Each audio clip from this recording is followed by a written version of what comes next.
नमस्कार, मैं ऋतुराज सक्सेना। आप देख रहे हैं पब्लिक लाइव। बढ़ते हैं खबर की ओर। खबर गुजरात से है, जहां सूरत में विब्रिड एग्जीबिशन 2021 का शुभारंभ केंद्रीय कपड़ा एवं रेल राज्य मंत्री दर्शना जरदोश द्वारा किया गया। भारत में पहली बार दक्षिण Gujarat chamber of commerce and industry और दक्षिण Gujarat chamber of trade and industries development centre Surat अंतर्राष्ट्रीय प्रदर्शनी और कन्वेंशन सेंटर सरसाना में 11 से 13 सितंबर 2021 तक एग्जीबिशन का आयोजन किया गया है, जहां एग्जीबिशन विशेष आकर्षण का केंद्र है प्योर गोल्ड से बनाया गया लहंगा, जिसकी कीमत मार्केट में तकरीबन 1.5 लाख तक है। इस एग्जीबिशन में इस बार वीवर्स द्वारा अनोखे और प्यारे गोल्ड से तैयार किए गए लहंगे को डिस्प्ले किया गया है। सूरत में 3 किलो शुद्ध सोने से बुने हुए इस लहंगे को प्रदर्शित किया जा रहा है। बनारस से 5 डिजाइनर्स को बुलाकर इसे डिजाइन किया गया है। इस पोशाक का डिजाइन अंतर्राष्ट्रीय कंपनी लेबल कॉलन द्वारा किया गया है, जो इस प्रदर्शनी में आकर्षण का केंद्र भी होगा। सूरत में निर्मित निर्यात गुणवत्ता वाले वस्त्रों को भी इस प्रदर्शनी में प्रदर्शित किया जाएगा, जो आकर्षण का केंद्र भी होगा। आगे का माहौल देखने के लिए सूरत से हमारे संवाददाता राजेश विश्वकर्मा की ग्राउंड जीरो से ये report. South Gujarat chamber of commerce Sarthana स्थित इसमें हम मौजूद हैं और यहाँ पर इस एग्जीबिशन सेंटर में एक ऐसे लहंगे को आज हम आपको दिखाने वाले हैं जिसे देखकर आप भी हैरान हो जाएंगे, क्योंकि इसमें खासियत क्या है और कैसे इसको तैयार किया गया है आप खुद देख सकते हैं। ये लहंगा बनाया गया है और ये विस्कोस प्योर गोल्ड जरी का इसमें इस्तेमाल किया गया है।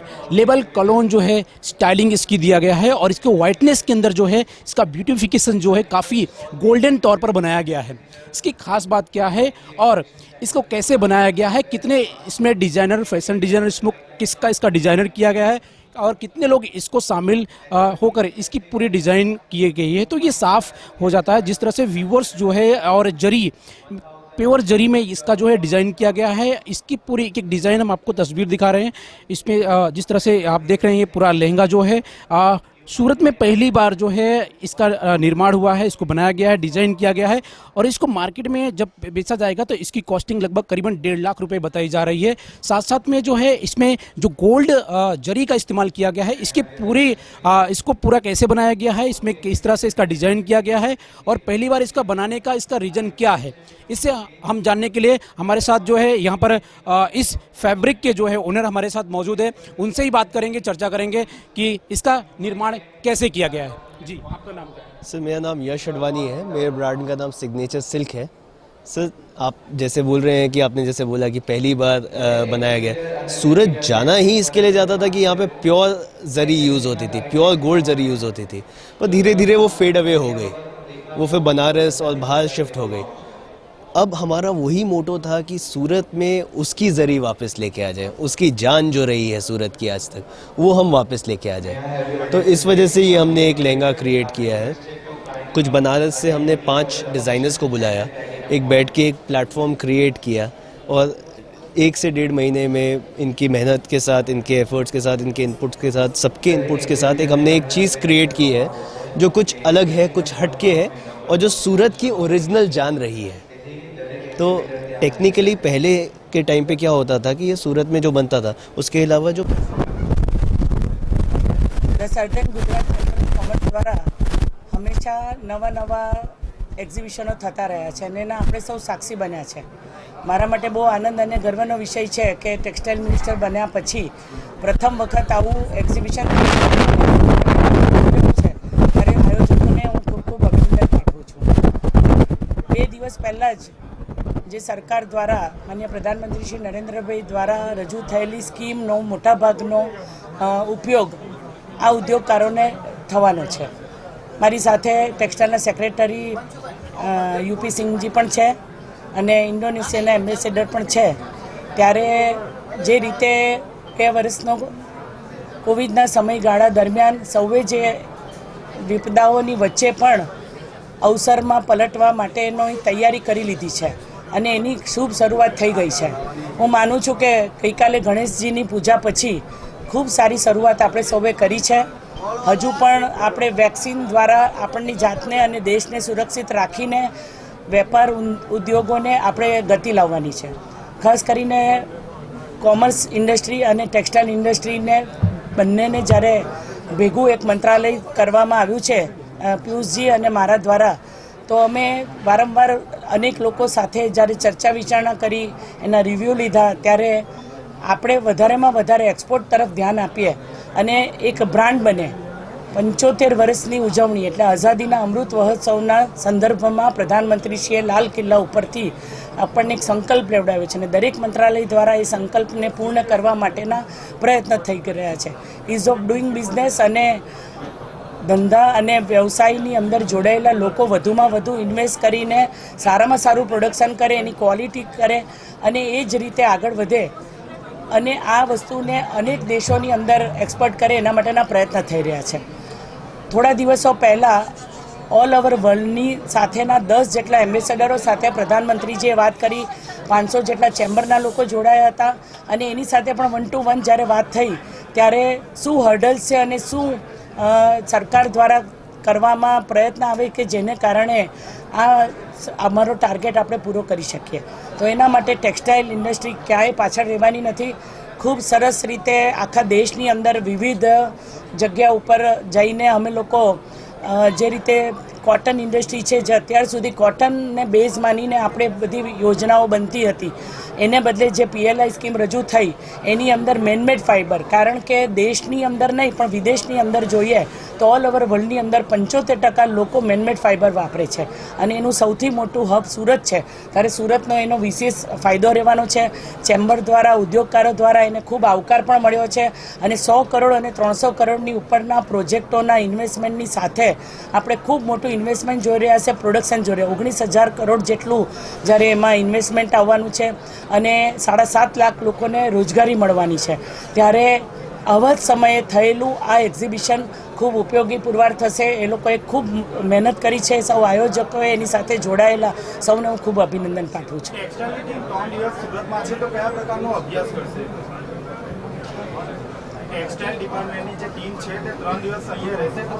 હજુ તો આપણા સુરતને આંગણે પધાર્યા છે, મહેમાન આવ્યા છે અને એમને જોવા દો. એ પોતે જ એમના 2 દિવસના અનુભવ તમને જણાવશે. ખાસ ચાઇનાને લઈને હવે શું પોલિસી રહેશે? કારણ કે જે પ્રકારે આપ સાંસદ હતા અને જે પ્રકારે કામગીરી કરતા હતા, હવે આપ મંત્રી બન્યા છો, ચાઇના તરફથી જે ટેક્સટાઇલને સંદર્ભની જે વાતો છે, મુદ્દાઓ છે, જે ત્યાંથી વસ્તુઓ આવે છે, એ સંદર્ભે હવે શું પોલિસી રહેશે, શું કામ કરવામાં આવશે? પ્રધાનમંત્રી શ્રી નરેન્દ્રભાઈનો એક જ ટાર્ગેટ છે, બીજા દેશ શું કરે છે એને બદલે આપણે શું કરવાનું છે, આપણે આપણી લીટી કેવી રીતે મોટી કરવાની છે અને આપણે કેવી રીતે એક્સપોર્ટ વધારવાનું છે અને એની અંદર કઈ રીતે ઉદ્યોગકારોને રાહત મળે એ દ્રષ્ટિ પર આગળ વધવાનું છે.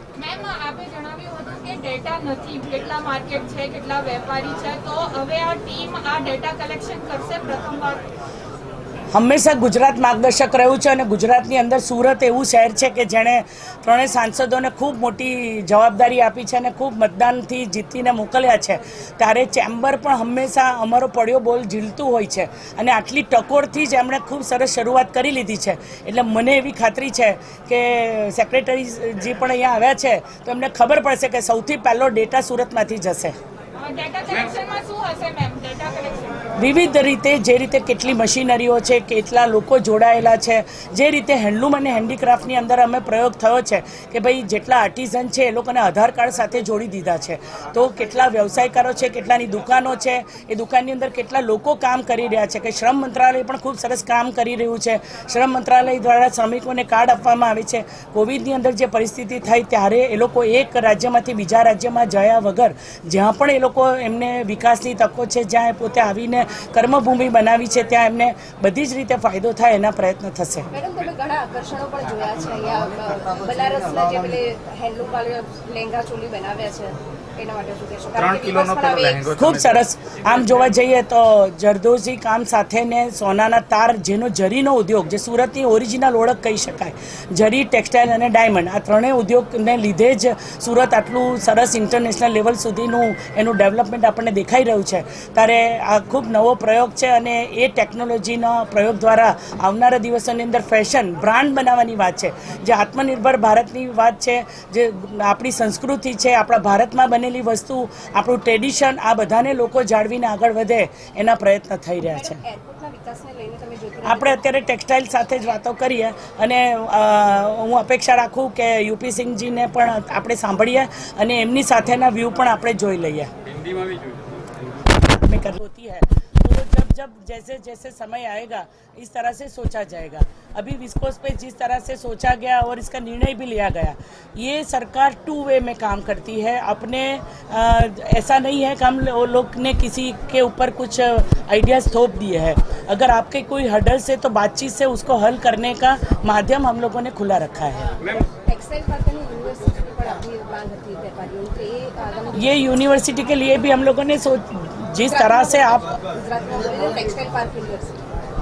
ટેક્સટાઇલ પાર્ક માટેની જે રીતે મંજૂરી મળશે ત્યાર પછી જે એની ગાઈડલાઈન આવશે તેના પ્રમાણે રાજ્ય સરકાર દ્વારા એને નક્કી કરીને એની બીડ મંગાવવામાં આવશે અને ત્યાર પછી એના પેરામીટર્સમાં જે ખરા ઉતરશે એવી રીતે ટેક્સટાઇલ પાર્કને મંજૂરી મળશે। યુનિવર્સિટી માટે પણ રાજ્ય સરકાર તરફથી કોઈ પ્રયત્ન કરીને કોઈ પણ પ્રાઇવેટમાં ચેમ્બર છે કે અથવા બીજી કોઈ સંસ્થા પોતે આવા કોર્સને માટે કારણ કે હવે જે રીતે ટેક્સટાઇલનો વ્યાપ વધ્યો છે એની અંદર એની ટ્રેનિંગ એનું રિસર્ચ એની સાથે નવા નવું શું દુનિયામાં થાય છે એની જરૂર રહેવાની જ છે અને નાના સર્ટિફિકેટ કોર્સને બદલે યુનિવર્સિટી લેવલે કોઈ ક્લાસ શરૂ કરવા માંગતા હોય તો અમારે કેન્દ્ર સરકારે મંજૂરી નથી આપવાની, રાજ્ય સરકાર દ્વારા निर्णय કરીને એમાં આગળ વધવાનું છે। क्योंकि टेक्सटाइल मेरे लिए एक नया सेक्टर है एक्चुअली। जब मैंने टेक्सटाइल इंडस्ट्री ज्वाइन ही की तो मुझे कहा गया कि अगर आपको टेक्सटाइल समझना है तो आपको सूरत जाना चाहिए एक्चुअली। तो ये मौका भी मिल गया, इन्होंने विजिट फेस्टिवल में मुझे बुलाया भी एक्सपो में, तो मैं यहाँ आया हूँ। तो पहली बात तो मैं आके बहुत खुश हूँ और मैं लर्निंग स्प्री पे हूँ एक्चुअली, थोड़ा और समझूँ अच्छे से टेक्सटाइल सेक्टर के बारे में एक्चुअली। लेकिन आपने जो PLI की बात कही तो देखिए PLI ऐसा है कि PLI जो हमारे सेक्टर के लिए अभी अनाउंस हुआ है, पिछले बुधवार को प्रधानमंत्री जी की अध्यक्षता में कैबिनेट ने जो डिसीजन लिया, जिसमें आपको पता ही होगा कि 10,683 करोड़ का प्रावधान रखा गया है। तो अभी तक जैसा मैडम ने भी कहा कि हमारी इंडिया की जो टेक्सटाइल इंडस्ट्री रही है वो ज़्यादा कॉटन बेस्ड रही है, क्योंकि 2 कारण है। एक तो है कि कॉटन भारत में काफ़ी, हम second largest producer of cotton है एक्चुअली, और दूसरी हमारी जो क्लाइमेट है वो थोड़ा कॉटन को सूट करती है। लेकिन टेक्सटाइल का बहुत बड़ा मार्केट है, जो ग्लोबल मार्केट टेक्सटाइल का इतना बड़ा है। और जैसा मैडम ने कहा कि अभी हमारे यहाँ 65% कॉटन है, 35% मैनमेड फाइबर है।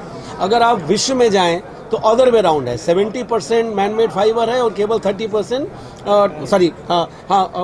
नेचुरल फाइबर है। तो हमको बेसिकली मैनमेड फाइबर और जो टेक्निकल टेक्सटाइल भी एक राइजिंग सेक्टर है जिसको बोलते हैं, सनराइज सेक्टर बोलते हैं, और जिसकी इंडिया में इंपोर्ट सब्स्टिट्यूशन के लिए बहुत ज़रूरी है और हमारे बहुत सेक्टर में बहुत ज़्यादा काम आ सकता है। तो ये पहली बार जो ये जो स्कीम है ये केवल इन्हीं के लिए है, मैनमेड फाइबर और टेक्निकल टेक्सटाइल। मैनमेड फाइबर और टेक्निकल टेक्सटाइल में भी हमने उन प्रोडक्ट्स को लिया है, जो प्रोडक्ट्स जो हम HS लाइन्स बोलते हैं वो प्रोडक्ट्स हैं जिनका वर्ल्ड में ग्लोबली हाईएस्ट ट्रेडेड लाइन्स हैं एक्चुअली, लेकिन इंडिया में 5% से कम जिसका हमारा शेयर है। तो उसमें जो इन्वेस्ट करेंगे, 2 तरह के इन्वेस्टमेंट ब्रैकेट हमने रखे हैं। एक रखा है 300 करोड़ से ज़्यादा, जो 300 करोड़ से ज़्यादा इन्वेस्ट करेंगे उसके लिए 2 साल का वक्त दिया जा रहा है। उसके बाद जब वो 600 करोड़ टर्नओवर उनका हो जाएगा, 300 करोड़ इन्वेस्ट 2 साल में करके, तो उनको पहले साल में जितना उन्होंने टर्नओवर 600 करोड़ मान लिया कि किया, उस पर उनको 15% का कैश बेनिफिट दिया जाएगा। मतलब 90 करोड़ पहले साल में उनको वापस किया जाएगा। उसके बाद अगले साल में वो हर साल अगले 4 साल तक 25% इंक्रीमेंटल ग्रोथ देते रहेंगे, और वो जो इंक्रीमेंटल ग्रोथ होगा उस पर फिर हम 14, 13, 12, 11 हर साल 1% घटेगा। तो 15 से शुरू करके 11% तक उनको पहले साल में पूरे प्रोडक्शन पे और बाकी इंक्रीमेंटल ग्रोथ पे उनको इंसेंटिव मिलेगा। तो करीब अपना 2/3 जो खर्चा उन्होंने किया है इन्वेस्टमेंट पे वो 5 साल में सरकार उनको वापस करेगी। वैसे ही एक दूसरा है कि जो आदमी 300 करोड़ से ज़्यादा नहीं कर पाएगा, क्योंकि कई सारे ऐसे हैं जैसे टेक्निकल टेक्सटाइल है या जो केवल गारमेंटिंग अपैरल में है, उनके लिए 300 करोड़ इन्वेस्ट करना थोड़ा मुश्किल होता है, बिकॉज वो इतना लेबर इंटेंसिव है लेकिन वो इतना कैपिटल इंटेंसिव नहीं है।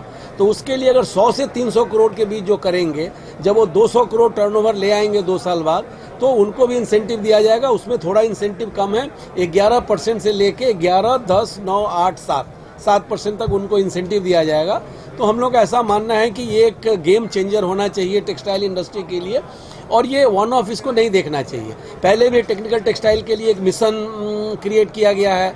उसके बाद आपको पता होगा हाल में बहुत दिनों से लोगों की डिमांड थी कि जो ROSCTL जो एक्सपोर्टर्स को मिलते थे, remission of state and central tax and levies, वो बंद हो गया था दिसंबर 2020 में। माननीय प्रधानमंत्री जी ने उसको भी मार्च 2024 तक एक्सटेंड करा। फिर अभी रॉडटेप का भी नोटिफिकेशन हो गया कि जो प्रोडक्ट ROSCTL में नहीं है उनको रॉडटेप में बेनिफिट मिलेगा। और साथ में अभी बहुत जल्दी ही हम मेगा टेक्सटाइल पार्क्स ला रहे हैं, क्योंकि इंडिया में भी आपको पता ही होगा कि हमारा जो वैल्यू चेन है वो काफ़ी बिखरा हुआ है, फ्रैगमेंटेड है। कहीं पे स्पिनिंग होती है, कहीं पे वीविंग होती है, कहीं पे प्रोसेसिंग होती है, कहीं पे गारमेंटिंग होती है। तो एक ऐसा 1000 एकड़ के ऊपर इतना बड़ा टेक्सटाइल पार्क पहले भी बने हैं, बट छोटे बने हैं। आज हम 1-2 देखने भी जा रहे हैं एक्चुअली। तो ये छोटे बने हैं, जैसे 30 एकड़, 20 एकड़, 40 एकड़ में। ये वाला जो मेगा टेक्सटाइल पार्क जो 7 पहले फेज में लिए जाएंगे, ये 1000 एकड़ के ऊपर लिए जाएंगे एक्चुअली। तो वहाँ पे समझ लीजिए कि फाइबर टू फिनिश प्रोडक्ट जो है वो सारे एक रूप के अंदर बनेंगे। तो एक तो है लॉजिस्टिक्स कॉस्ट कम हो जाएगा, और दूसरी बात है कि वो प्लग एंड प्ले फैसिलिटी लोगों को मिलेगी। तो हम सोचते हैं कि काफ़ी बाहर की कंपनियां भी आके अपना शॉप वहाँ सेटअप करेंगी, हमारे इंडियन कंपनीज के साथ अपना जॉइंट वेंचर करेंगी। इनफैक्ट हमारे इंडोनेशिया के काउंसलर आए हुए हैं, आज इनसे भी बात होगी कि वहाँ की कंपनियां हमारे कंपनियों के साथ जॉइंट वेंचर करके PLI का फ़ायदा उठाते हुए और जो मेगा टेक्सटाइल पार्क आ रहा है उसका फ़ायदा उठाते हुए कैसे यहाँ और हमारा प्रोडक्शन बढ़ेगा। क्योंकि जैसा मैडम ने बताया, हमारा सबसे पहले मर्केंडाइज के एक्सपोर्ट का सबसे ज़्यादा 330 बिलियन तक ही हम पहुँचे थे। इस बार जो टारगेट है वो 400 बिलियन है, और जो टारगेट है उसी के अनुसार अभी भी रन रेट चल रहा है। हमारा भी पिछले साल घट के 33 बिलियन ही टेक्सटाइल का एक्सपोर्ट था। इस बार हमारा 44 बिलियन का टारगेट है actually. That means 33% growth as compared to last year. खुशी की बात है कि इस बार डिमांड अच्छा है। आज के दिन में भी जैसे किसी ने चाइना की बात की थी, तो चाइना के जैसे शिनजियांग प्रोविंस है, वहाँ से कॉटन और वहाँ से जो कॉटन बेस्ड प्रोडक्ट्स है उस पर US ने बैन लगा दी है। वो हमारे लिए एक अपॉर्चुनिटी है एक्चुअली। अब उस अपॉर्चुनिटी को दूसरे कंट्री ना लें, हम कैसे लें, उसमें हमें बात करने की ज़रूरत है। जो गैप, जो एक वॉइड को हम कैसे फिलअप करें, तो इन सारी दिशाओं में हम काम कर रहे हैं। और सूरत तो ऐसे ही नोन है, मतलब इनोवेशंस के लिए, अच्छा काम करने के लिए। हमारे स्कीम्स का फ़ायदा उठा के मुझे लगता है यहाँ और भी बढ़ोतरी होगी। Thank you. इसको बनाने में, मेकिंग में 3-4 दिन लग गए। सो आजकल बहुत ट्रेंड चल रहा है वापस से काठियावाड़ीज़ और मारवाड़ीज़ में, वो लोग सिर्फ नॉर्मल साड़ी भी गिफ्ट देते हैं तो प्योर गोल्ड की ही देते हैं। तो ज़रूरी नहीं है, ये फैब्रिक ऐसा क्रिएट किया उन्होंने, ज़रूरी नहीं है सिर्फ लहंगा, हम लोग सूट, साड़ी कुछ भी क्रिएट कर सकते हैं इस फैब्रिक से। सो इनका जो प्योरिटी और जो नीटनेस है ना फैब्रिक की गोल्ड की जरी में, वो बहुत ही अच्छा है। और सूरत में बहुत रेयर मिलता है इतना प्योरिटी से। अब आपको क्या लगता है जिस तरह से ये फैब्रिक पे इस लहंगा बनाया गया है, इसमें जो गोल्ड जरी का प्रयोग किया गया है, इसकी जो डिज़ाइन है, हाँ, बनारस से डिज़ाइनर्स आए थे 3-4, उन्होंने बैठ के पूरा 15-20 दिन इसकी पूरी डिटेलिंग और डिज़ाइनिंग की थी। बाकी लहंगा कैसे बनेगा वो मेरे को 1 हफ़्ता जितना लगा सोचने में कि मैं कैसे इसको डिज़ाइन करूँ जिससे ये और अट्रैक्टिव हो, बिकॉज इसको जस्टिस मिलना चाहिए जितना ब्यूटीफुली फैब्रिक स्टैंड आउट हुआ है।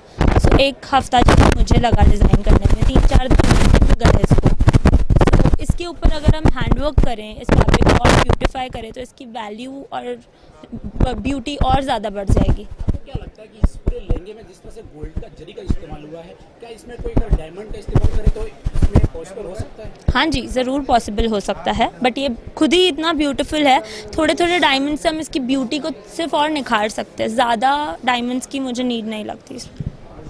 भावना बहन जिन्होंने बताया कि जो ये लहंगा है, इसका जो डिज़ाइन है, ये खास करके बनारस से यहाँ पर कुछ लोगों को बुलाया गया था डिजाइनर को, उनका इस्तेमाल करके उन्होंने पूरी तरह से ये यहाँ पर कंप्लीट हो चुका है। तो ये खुद आप एक बार हम तस्वीर आपको फिर से ये दिखाना चाहेंगे, ये इस पूरे लहंगे की तस्वीर दिखाना चाहते हैं जो कि वाइट जरी में ये पूरा बनाया गया है। इसका गोल्ड जरी का इस्तेमाल किया गया है और ये काफ़ी लुक में काफ़ी अट्रैक्टिव क्यों दिखाई दे रहा है? क्योंकि दूर से अगर जब ये कोई देखता है तो इसकी खूबसूरती है कहीं ना कहीं सूरत की ओर जरूर यहाँ पर खींच लाती है, क्योंकि सूरत पहले से ही कपड़े में, टेक्सटाइल और डायमंड में काफ़ी मशहूर है, जाना जाता है। यही वजह है कि इस बार जो है एग्जीबिशन में इस बार जो है इस लहंगे का जो है यहाँ पर शो के लिए रखा गया है और ज़्यादा से ज़्यादा लोग जो है इस लहंगे को खरीदे और देखे, यही एग्जीबिशन का मुख्य जो है स्रोत है। सूरत से कैमरामैन यासिन के साथ Rajesh Vishwakarma, public live news, सूरत।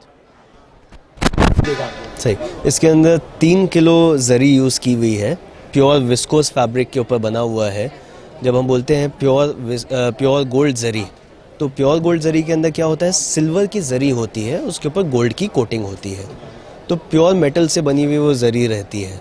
तो विस्कोस फैब्रिक काफ़ी मुलायम और काफ़ी सॉफ्ट रहता है, उसका फॉल बहुत सुंदर रहता है, उसके ऊपर वो जरी का जो कॉम्बिनेशन है वो बहुत सुंदर जाता है। अब यदि अगर इस पूरे लहंगों को अगर हम बात करें पूरी कंप्लीट है, ऐसे में अगर आप इसको बेचना, मार्केट में बेचना चाहेंगे तो कितने में इसका जो है सेल करेंगे? सर, मैं अगर बेचने जाऊंगा तो मैं 35 से 40 हज़ार के बीच में इसको बेचूंगा। आगे जो इसको बिकता है, मैं तो फैब्रिक बेचता हूँ, जब ये पूरा पीस बन के जब बिकता है तो 1.5 से 2 लाख के बीच में मिनिमम जाना चाहिए। Thank you so much for public live में जुड़ने के लिए। तो Thank ये you, थे हमारे साथ इस लहंगे को निर्माण करने के लिए जिन्होंने पूरी तरह से ये आप देख सकते हैं यहाँ पे सिग्नेचर सिल्क के ओनर जो है यहाँ पर मौजूद थे, उनसे बातचीत हमने की। अब हम आपको एक ऐसे डिजाइनर से मिलवाएंगे जिन्होंने इसे डिज़ाइन किया हुआ था इस लहंगे को, उनसे भी चर्चा करेंगे, उनसे बात करेंगे कि क्या कुछ उनकी इसमें कलाकारी थी और कैसे इसका डिज़ाइन किया गया है। हमारे साथ भावना बहन हमारे साथ। हेलो। सो ये लहंगा मेरे को डिज़ाइन करने में, मतलब कॉन्सेप्चुलाइज करने में, बनाने में 1 महीना लगा। इसको बनाने में, मेकिंग में 3-4 दिन लग गए। सो आजकल बहुत ट्रेंड चल रहा है वापस से काठियावाड़ीज़ और मारवाड़ीज़ में, वो लोग सिर्फ नॉर्मल साड़ी भी गिफ्ट देते हैं तो प्योर गोल्ड की ही देते हैं। तो ज़रूरी नहीं है, ये फैब्रिक ऐसा क्रिएट किया उन्होंने, ज़रूरी नहीं है सिर्फ लहंगा, हम लोग सूट, साड़ी कुछ भी क्रिएट कर सकते हैं इस फैब्रिक से। सो इनका जो प्योरिटी और जो नीटनेस है ना फैब्रिक की गोल्ड की जरी में, वो बहुत ही अच्छा है और सूरत में बहुत रेयर मिलता है इतना प्योरिटी से। अब आपको क्या लगता है जिस तरह से ये फैब्रिक पे इस लहंगा बनाया गया है, इसमें जो गोल्ड जरी का प्रयोग किया गया है, इसकी जो डिज़ाइन है, हाँ, डिज़ाइन और कितने घंटे इसमें लगे बनारस से डिज़ाइनर्स आए थे 3-4, उन्होंने बैठ के पूरा 15-20 दिन इसकी पूरी डिटेलिंग और डिज़ाइनिंग की थी। बाकी लहंगा कैसे बनेगा वो मेरे को 1 हफ्ता जितना लगा सोचने में कि मैं कैसे इसको डिज़ाइन करूं जिससे ये और अट्रैक्टिव हो, बिकॉज इसको बनारस से हमने 5 डिज़ाइनर्स को बुलाया, एक बैठ के एक प्लेटफॉर्म क्रिएट किया और 1 से 1.5 महीने में इनकी मेहनत के साथ, इनके एफर्ट्स के साथ, इनके इनपुट्स के साथ, सबके इनपुट्स के साथ हमने एक चीज़ क्रिएट की है जो कुछ अलग है, कुछ हटके है और जो सूरत की ओरिजिनल जान रही है। तो टेक्निकली पहले के टाइम पे क्या होता था कि ये सूरत में जो बनता था, उसके अलावा जो बनारस में अभी जो बनता है वो एक लहंगा बनाने में 1 से 1.5 महीने का टाइम लगता है। सूरत में वही चीज़ दिन के 100 लहंगे बनाने पॉसिबल है। तो उसकी खासियत ही, सूरत की खासियत ही ये है कि कोई भी चीज़ को एफोर्डेबल और अचीवेबल और रिसीवेबल बना सकता है। आपने ऐसा क्यों सोचा कि ये लहंगा जो है इसमें गोल्ड जरी का इस्तेमाल करना चाहिए और इसको मार्केट में यहाँ पर एग्जीबिशन के सेंटर के अंदर इसको शो करना चाहिए? क्यों ऐसा विचार आया आपको इस बार? सर, कोविड की वजह से एक सबके दिमाग में एक डर, एक भय बना हुआ था कि चीज़ें नहीं बिकेगी, एग्जीबिशंस नहीं होंगे, लोग कपड़ा नहीं खरीदेंगे। पर कपड़ा एक ऐसी चीज़ है जो हमेशा बिकना है। तो सूरत में वही गोल्ड वापस लेके आए हम लोग जिस तरीके से, और उसी को अफोर्डेबल बना के अगर हम बेच सकें तो वो शादियों में और ब्याहों में बिकेगा। क्या होता है, कॉन्सेप्ट रहा है हमेशा से कि अपनी बेटियों को, बहुओं को एक गोल्ड का कुछ देते हैं। पहले ज़माने में कपड़े जो बनते थे वो गोल्ड से ही बनते थे ताकि उसमें कभी ज़रूरत पड़े तो उसको कभी भी पिघला के इस्तेमाल में लिया जा सके, तो वो चीज़ वापस पॉसिबल हो सके। क्या लगता है आपको जिस तरह से इसके लहंगे का इस्तेमाल पूरा बनाया गया, इसमें कितना मीटर जो है जरी का प्रयोग किया गया है, कितना इसमें जरी गोल्ड का प्रयोग किया गया है? क्योंकि काफ़ी लुक में काफ़ी ज़्यादा अट्रैक्टिव है, लोग इसका आकर्षण का केंद्र मान रहे हैं। ऐसे में कहीं ना कहीं ये पूरे देश में इसका एक जो विजुअल है, जो फैक्टर है, वो दिखाई देगा। सही, इसके अंदर 3 किलो जरी यूज़ की हुई है, प्योर विस्कोस फैब्रिक के ऊपर बना हुआ है। जब हम बोलते हैं प्राइस क्या होगा? सर जनरली इसको जब मार्केट में बेचा जाता है वो 1.5 लाख 2 लाख के आसपास में बेचा जाता है और हम लोग जो इसको मशीन से बना के जो बेचते हैं 35-40 हज़ार।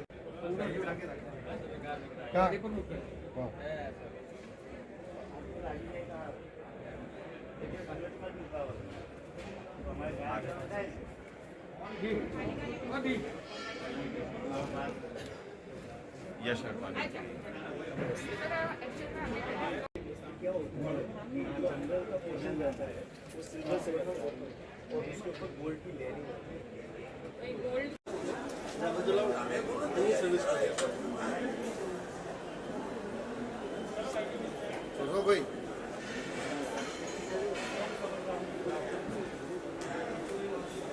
क्या बोल रहा था पता है ना?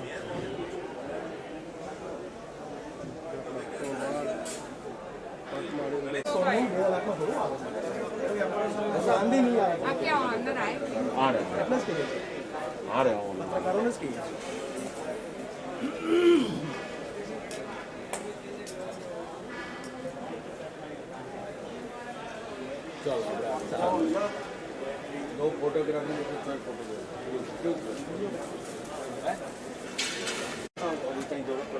एक बार है ना इसके पीछे रखो छिप जाए।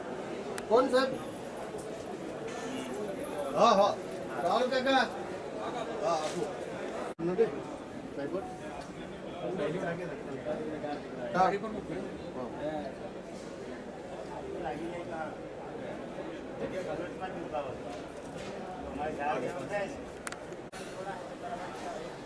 नहीं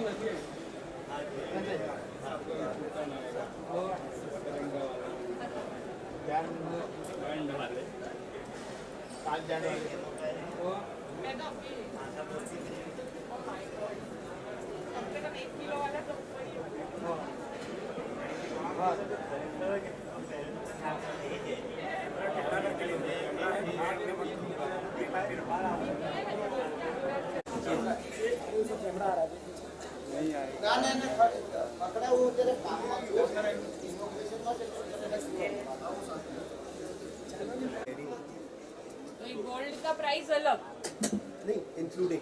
तो गोल्ड कितना होगा इसमें? इसके अंदर अभी अराउंड 3 kg गोल्ड है तो इसके अंदर जो ऊपर का जो गोल्ड का लेयर है वो सिर्फ एक लेयरिंग है, एक कोटिंग है। पर 3 kg यूज तो हुआ है ना। पर 3 kg का भाव कितना है प्राइस? जरी है 3 kg जरी है, गोल्ड के प्योर गोल्ड जरी। प्योर मतलब क्या होता है जो इसके अंदर सिल्वर की कोटिंग जो होती है ना उसको प्योर बोलते हैं। अंदर पूरा सिल्वर से बनी हुई जरी है, उसके ऊपर गोल्ड की कोटिंग है। अच्छा कोटिंग है। Okay okay okay 35,000।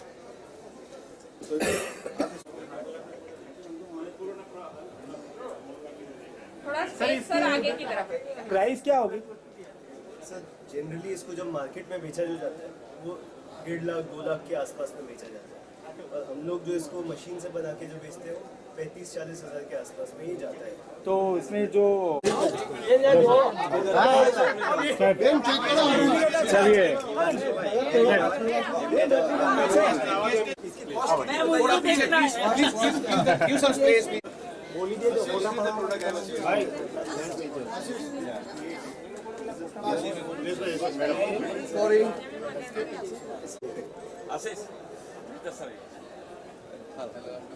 ओके